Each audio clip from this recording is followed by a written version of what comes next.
to think about why the fuck there's so many old-ass orphanages from the late 1800s, early 1900s. These massive buildings that are scattered around America, scattered around the world, that were built to apparently house orphans.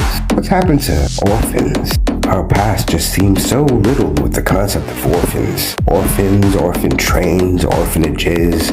There's a lot of documentaries and movies based around orphans. Where were all these orphans coming from? And why was the world so prepared to house them in these massive buildings? I want you to just take a few minutes to think to yourself, why were there so many orphans at this time? Why is so much of our history linked to a mass amount of orphans that have been somehow integrated into the rest of society? You see here the schools and the housing. What the hell is going on here in the background? That's some creepy shit. All I'm saying is, if you look at this stuff, you've got to look at it from a different eye than what they just taught you. There's something weird going on in our distant past around orphans and around the amount of orphanages that were everywhere.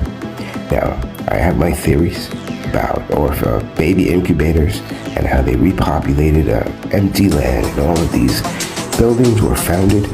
They were there. These are ancient Tartarian structures, and after the Great Reset, they created thousands and thousands and thousands of babies, and they shipped them in orphan trains out west to repopulate these great abandoned cities. That's what I think happened.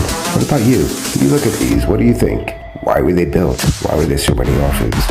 Look at this creepy shit. You think that was built for orphans? I don't think so. I am at the point where I think our past that we've been taught is a complete and total fucking lie. Everything they taught us was a lie.